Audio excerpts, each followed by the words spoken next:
Kapaglaom, maayong buntag kaninyong tanan. Ang atong hilisgutan karong Nobyembre 3, giuluhan og ang putamaya sa pagkamatarong. Ang atong teksto makita sa Efeso 6:14. Og sa nasuluban kamo sa putamaya nga maong pagkamatarong. Kapaglaom, gisuloban sa pagkamatarong ni Kristo, ang iglesia magaatubang sa iyang katapusang away, danag sama sa bulan, hayag sama sa adlaw, ug makalilisang sama sa panon sa kasundaluhan, uban ang ilang mga bandera. Siya magalakaw ngadto sa kalibutan, nagabuntog ug mabuntog. Ang tabon lamang nga gihatag ni Kristo mismo ang makahimo kanato sa pag-atubang sa presensya sa Dios.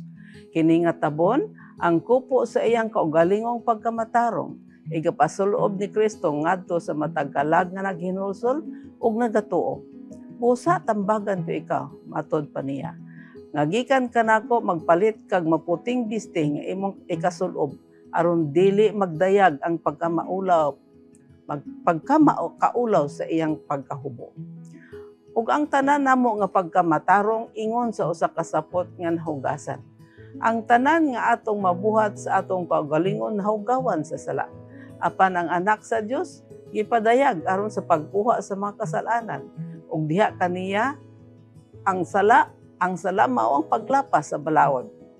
Apan si Kristo nagmatinumanon sa matag sugo sa balaod. Sa dihang dinhi pa sa sayuta, siya misulti ngadto sa iyang matinunan.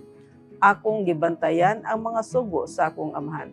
Pinaagi sa iyang hingpit nga pagtuman, nahimo niya nga posible alang sa matag tawo ang pagtuman sa mga sugo sa Dios. Sa dihang atong itugyan ang atong mga kaugalingon ngadto kang Kristo, atong kinabuhian ang iyang kinabuhi. Mao kini ang gipasabot sa pagsulob sa bistis sa iyang pagkamatarong. Ug dayon, samtang ang Ginoo magasud-sudong kanato, iyang makita dili ang biste nga hinimo sa dahon. Dili ang kahubo o kasalikwaot sa sala, apan ang iyang kaugalingong biste sa pagkamatarong nga maong hingpit nga pagtuman sa balaod ni Jehova. Kapaglaom, ngadto sa matag usa, ang Dios nagahatag og usa ka hayag nga maoy mutabang sa pagpangandam sa matag ugat og unod lamang sa panahon sa pagsulay nga moabot kanatong tanan. Ako gitugahan uban ni ining mensahe. Sulobin ninyo ang inyong mga kaugalingon sa tibuok kinagiban sa pagkamatarong ni Kristo.